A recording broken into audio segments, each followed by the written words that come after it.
तो हरियाणा की बात करें तो हरियाणा में छठे चरण यानी कि 25 मई को वोट डाला जाएगा और एक ही फेज में हरियाणा में वोटिंग होगी। एक विधानसभा सीट खाली हुई है पूर्व मुख्यमंत्री मनोहर लाल की। तो करनाल में भी विधानसभा के लिए उपचुनाव के तहत वोट उसी दिन यानी कि 25 मई को ही डाले जाएंगे। भारतीय जनता पार्टी की बात करें तो भारतीय जनता पार्टी ने हरियाणा की 10 में से 6 लोकसभा सीटों के लिए अपने प्रत्याशियों का ऐलान कर दिया है, जिनकी तस्वीरें इस वक्त आपके सामने हैं। करनाल से पूर्व मुख्यमंत्री को चुनावी मैदान में उतारा गया है, यानी करनाल के जो सांसद संजय भाटिया ने उनको टिकट नहीं दिया है। मंतो कटारिया, रतनलाल कटारिया के निधन के बाद उनकी पत्नी को मौका दिया गया। अशोक तंवर आम आदमी पार्टी को छोड़कर आए हैं, उनको सुनीता दिग्गल की जगह पर टिकट दिया गया है। जबकि राव इंद्रजीत हो गए, धर्मवीर सिंह हो गए, कृष्णपाल गुर्जर हो गए, इनको पार्टी ने एक बार फिर से मौका दिया है। रमन मलिक साहब इस वक्त हमारे साथ जुड़ चुके हैं, भारतीय जनता पार्टी के वरिष्ठ नेता हैं, प्रवक्ता हैं। मलिक साहब, चुनावों का ऐलान हो चुका है और भारतीय जनता पार्टी की तैयारियों से इतर मुद्दे चुनाव के दौरान क्या आपको नजर आ रहे हैं जो आप लोगों के 10 के 10 सीटों पे जीत के दावे को फलीभूत करेगा? देखिए, सबसे पहले तो एक चीज बड़ी स्पष्ट है कि ये राष्ट्र के लिए, राष्ट्र के नेतृत्व के लिए चुनाव है और जनता राष्ट्र के विषयों को एक बारी को समझ के चलती है कि उसमें क्या विषय महत्वपूर्ण है। क्या झूठ बोलने वाले, झूठी गारंटियां देने वाले, जात पात पे बांटने वाले, धर्म के ऊपर बांटने वाले, ऐसे लोगों से काम चलेगा या देश की प्रगति, उन्नति, देश की सुरक्षा, मान सम्मान बढ़ाने के लिए जो व्यक्ति अपने आप को भस्म करने को तैयार है, ऐसे व्यक्ति से काम चलाना, नंबर 1। नंबर 2, वो लोग जो अपने आप को राजा समझते हैं वो चाहिए या वो लोग जो सेवा भाव से ऊपर नहीं उठते वो चाहिए। नंबर 3, एक बहुत बड़ा विषय जो चुनाव में इस बारी रहेगा वो ये है कि आज ये चुनाव 2024 का चुनाव नहीं, ये चुनाव 2047 तक के रास्ते का चयन करने का चुनाव है कि यहाँ से 2047 तक भारत किस दिशा में चलेगा, किस गति पे चलेगा, उसको चुनने का एक चुनाव है। और मेरे को लगता है जिनको ये नहीं पता कि वो अगले 2 महीने में क्या करेंगे या अगले 2 क्षण में वो क्या बोल बैठेंगे, ऐसे लोगों के सामने 2047 तक का पथ तैयार करने की जब विषय रखा जाएगा तो उनको यही नहीं पता होगा कि वो क्या करेंगे। मेरा आपके माध्यम से, क्योंकि हरियाणा को आपकी चैनल बहुत अच्छे तरीके से, हरियाणा के लोग आपकी चैनल को देखते हैं, मेरा आपके माध्यम से एक हाथ जोड़ के विनती है, निवेदन है, प्रार्थना है और ये मैं भीख मांग रहा हूँ आपसे, आपके माध्यम से पूरे प्रदेश के अंदर और जो दिल्ली में बाकी जगह भी देख रहे हैं उनसे भी, कृपया करके जो लोग आपके पास वोट मांगने आए उनसे ये पूछिए कि अगले 10 साल का आपका विजन क्या है, अगले 20 साल का विजन क्या है, अगले 25 साल का विजन क्या है, ताकि आप अपनी जो जिम्मेवारी है जिसमें आपने अपने बच्चों को इस राष्ट्र को कैसा देना है वो आप पूरी कर सकें। मैं ये नहीं बोलता कि इसके लिए आप बीजेपी को ही चुने, लेकिन ये जरूर पूछिएगा कि यहाँ से लेके 2047 तक का क्या रास्ता आपके पास है, आप ये बताइए। ठीक है, केवल ढींगरा भी मेरे साथ जुड़ चुके हैं, कांग्रेस पार्टी के प्रवक्ता। ढींगरा साहब, देखिए, भारतीय जनता पार्टी के अपने पक्ष हैं, अपने पहलू हैं। कांग्रेस पार्टी हरियाणा में किन मुद्दों को लेकर आएगी?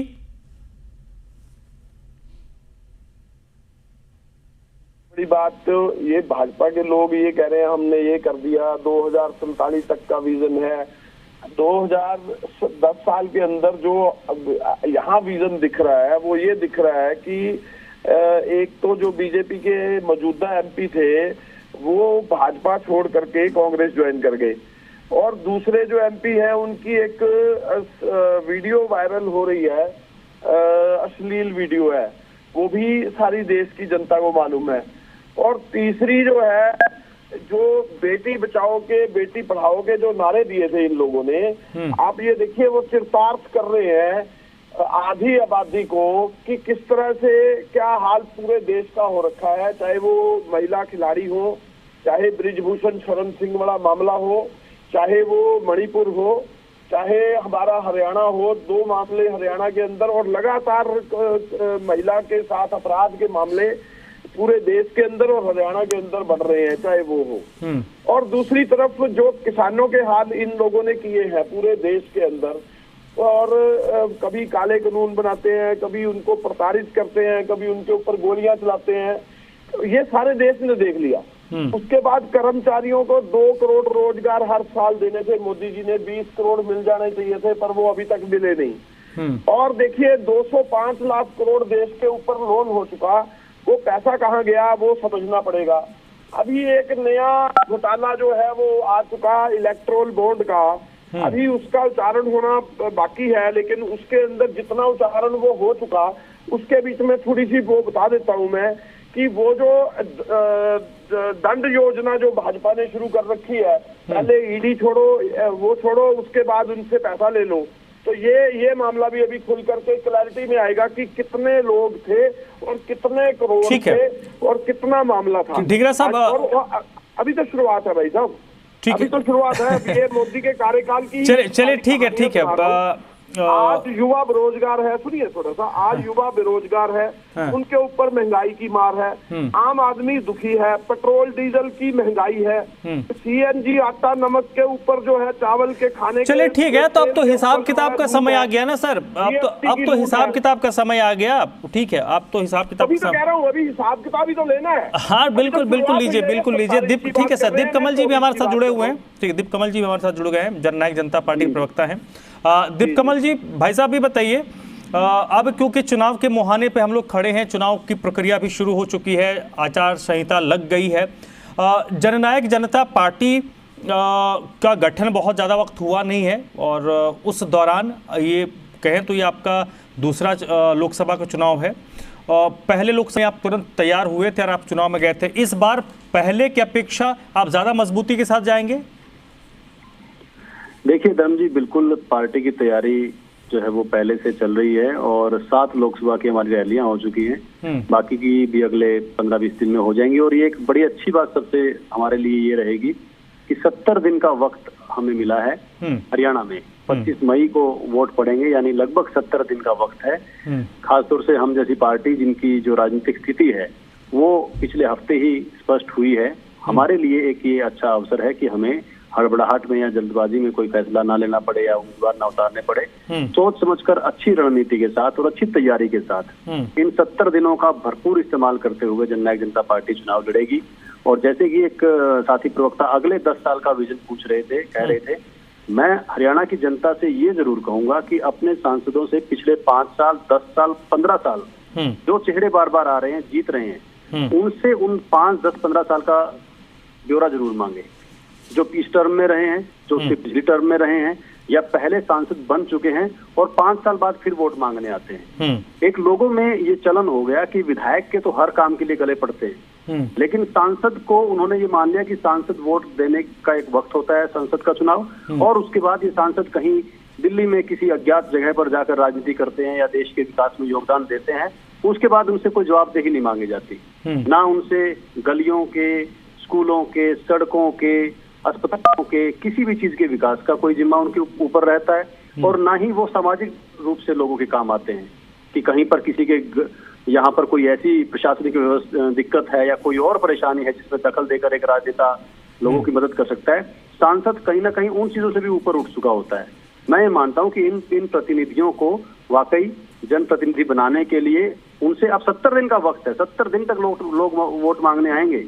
जो जीते हैं पहले उनसे पूछें कि आपने पिछले 5 साल में क्या क्या किया है, चाहे वो आज के हिसार के सांसद हो, चाहे वो आज के रोहतक के सांसद हो, चाहे वो आज के करनाल के सांसद हो। चलिए उनकी जगह तो बीजेपी के दूसरे चेहरे आ गए, लेकिन बाकी जो लोग हैं, जो लोग हैं जो पहले जीत चुके हैं, मैं ऐसे लोगों को जानता हूँ 20-20 साल लगातार सांसद रहे हैं, केंद्र में मंत्री रहे हैं, उनके पास गिनवाने के लिए 20 काम नहीं है। ऐसे सांसद हैं, मुख्यमंत्री जब पिता थे तब तो विकास की गंगा बहाते थे अपने क्षेत्र में क्षेत्रवाद फैलाकर। लेकिन जैसे ही सत्ता से बाहर हुए, उनसे पूछिए दीपेंद्र हुड्डा से कि 2014 से 19 तक उन्होंने क्या काम किया सत्ता से बाहर आकर, और अब 2020 से लेकर 24 तक राज्यसभा में जाकर क्या किया है।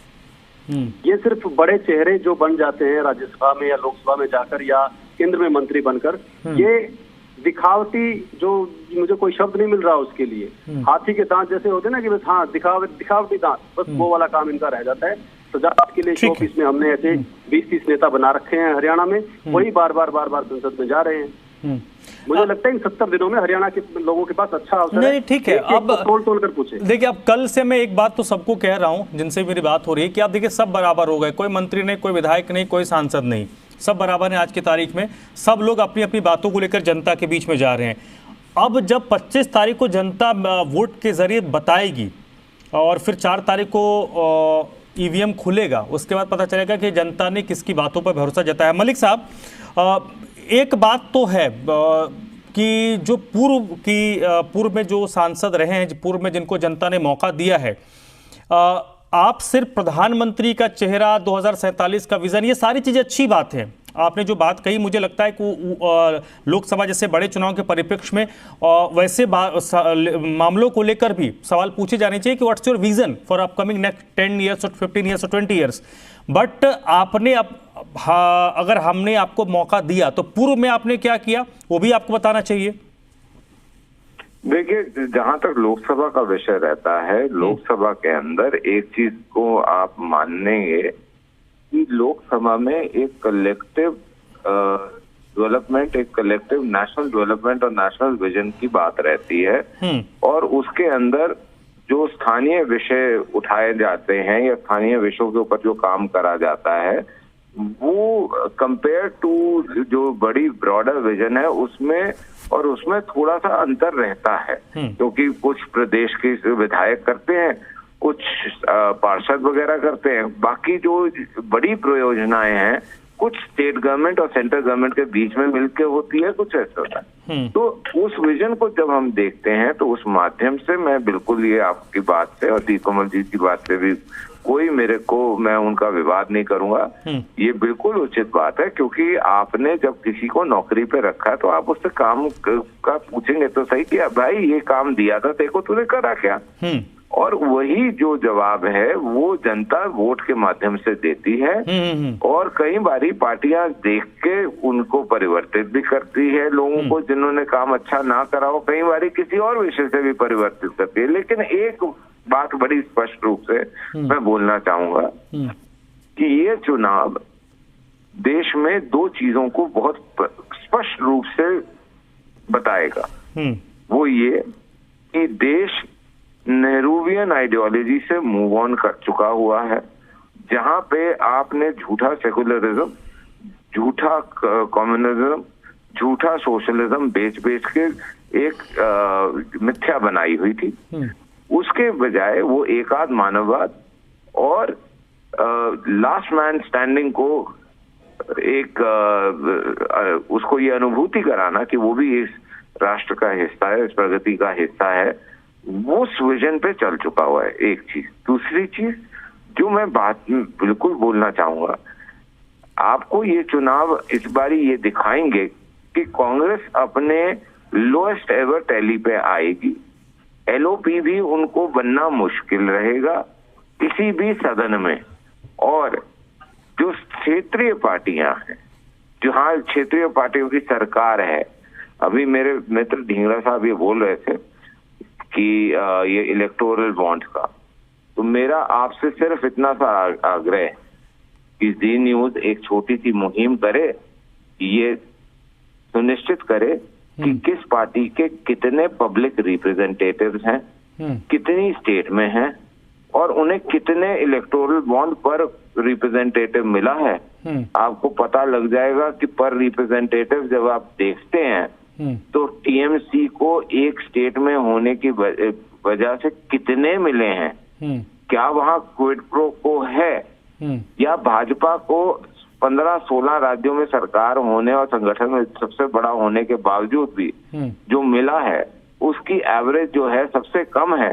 तो ये क्विड प्रो को है या ये एक एक स्केल की वजह से है, ये तो एक दिखाना चाहिए आप जैसी एक नहीं ठीक है, उस पर मैं बताऊं मलिक साहब, इलेक्ट्रल बॉन्ड आप तीनों लोग, चाहे मलिक साहब आप हों, ढींगरा साहब हों या दीपकमल भाई साहब हैं, आप सभी लोग पॉलिटिक्स से जुड़े हुए हैं। मुझे ये लगता है, मैं अब व्यक्तिगत तौर पे अपने बताता हूं कि देखिए पॉलिटिकल पार्टीज को ये पूरा अधिकार है कि वो अपने विपक्ष को किन मामलों को लेकर घेरता है, ठीक है, लेकिन मुद्दा यह है कि इलेक्ट्रल बॉन्ड क्या वाकई इतना बड़ा इशू है ढींगरा साहब, जो आम लोगों के कंसर्न में हो? और सबसे बड़ी बात कि जो पढ़ा लिखा तबका है वो इस बात को समझता है कि भारत के चुनावी राजनीति में जो पैसा है, इलेक्ट्रल बॉन्ड उसमें पीनट है। मतलब भारतीय राजनीति में जितना पैसा है, इलेक्ट्रल बॉन्ड उसके सामने कुछ नहीं है सर। ये बात आप लोग ही मानते होंगे, ढींगरा साहब। सर चंदा लेना जुर्म नहीं है। किसी के ऊपर इनकम टैक्स और ईडी की रेड मार के उससे चंदा खोसना जुर्म है और वो अपराध की श्रेणी में आता है। मैं ये नहीं कह रहा हूँ चंदा लेना जुर्म है, मैं कह रहा हूँ चंदा लेना जुर्म नहीं है, लेकिन चंदा अगर जबरदस्ती उगाही से किया जाए, पहले इनकम टैक्स की रेड मारो और फिर उससे चंदा लिया जाए, वो एक अपराध की श्रेणी में आता है। मैं ये कह रहा हूँ, और ये एक अपराध इन्होंने किया है। जितनी भी चंदा की रकम इनके खातों में जमा हुई है, उसके ऊपर संशय है, वो उसके उन कंपनियों के ऊपर रेड भी पड़ी हुई है इनकम टैक्स की, ईडी की, उसके बाद चंदा लिया गया। सवाल ये है, और ये सवाल के बीच में भाजपा जो है और जो मोदी जी हैं वो घिरते हुए नजर आ रहे हैं, इसलिए इधर उधर की बातें बच के निकलने का काम कर रहे हैं। मैं आपको फिर कह रहा हूँ, ये जो अभी क्लैरिटी कल सोमवार और मंगलवार जो आएगी, जब वो कोड जब मिलेगा एसबीआई से कोर्ट को, उसके बाद ये भी क्लैरिटी हो जाएगी कि कितना कितना चंदा कौन कौन सी कंपनी को, कौन कौन सी पार्टी को गया। तो उससे तो क्लैरिटी आ जाएगी ना कि ईडी की रेड कौन सी डेट को बची थी और कौन सा चंदा कौन सी कंपनी को, कौन सी पार्टी को खाते में गया, तो वो तो क्लैरिटी आ जाएगी। इससे मोदी जी को ये अपराध की श्रेणी में आता है, कानूनन अपराध है ये। ठीक है, ये अपराध की श्रेणी में जो आता है। नहीं सर देखिए, मैंने वही कहा ना कि आप लोग पूरी तरीके से स्वतंत्र हैं कि आप अपने विपक्ष को लेकर कौन सा एजेंडा सामने रखते हैं और किन मुद्दों पर आप घेरते हैं, पूरी तरीके से आप लोगों को आजादी है। लेकिन फिर हाँ, देखना ये होगा कि जनता उसके साथ कितना स्टैंड करती है। दीपकमल सहारण साहब, कि नो डाउट इलेक्ट्रल बॉन्ड एक बड़ा इशू है और हमने देखा कि इस पे बड़ी शांति थी, लेकिन पिछले 4-6 महीने में इसमें बहुत ज़्यादा सुप्रीम कोर्ट के दखल के बाद तेज़ी आई है और उसकी परिणति इस वक्त हम देख रहे हैं। वर्तमान परिदृश्य में क्या इलेक्ट्रल बॉन्ड इतना बड़ा इशू है जिसके जरिए भारतीय जनता पार्टी को बैकफुट पर लाया जा सकता है, और जो उनका ख्वाब है, मैं 400-370 पे नहीं जाता, 272 का फिगर मेरे लिए इंपॉर्टेंट है, उसके पीछे उनको रखा जा सकता है? देखिए, देश का दुर्भाग्य ये है कि यहाँ विपक्ष की कमान कांग्रेस पार्टी के पास है देश के स्तर पर, जो खुद पूरे देश में ही भ्रष्टाचार की जननी कही जाती है। आप इलेक्टोरल बॉन्ड की हिस्ट्री में भी जाएंगे तो उसमें भी इन्हीं की जड़ें मिलेंगी। आज के दिन भी अगर गिनेंगे कि कितने इनके सांसद है, जैसे रमन मलिक जी कह रहे थे, और उसके मुकाबले इनको कितना मिला है, उसमें भी आपको ये औरों से आगे मिलेंगे। और जितना क्लियर केवल ढींगरा जी यहाँ पर है अपनी पार्टी के एजेंडे को लेकर, उतना ही भ्रमित इनकी पार्टी का प्रचार होने वाला है।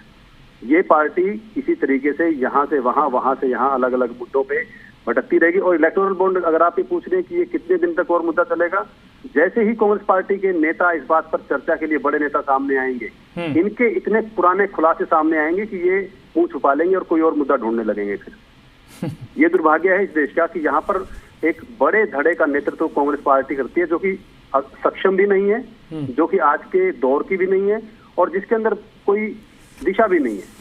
ये सारे के सारे गुण एक कांग्रेस पार्टी में है। इसकी वजह से कुछ दलों को छूट करने की आजादी मिल जाती है, क्योंकि उनके सामने चुनौती ऐसी कमजोर है।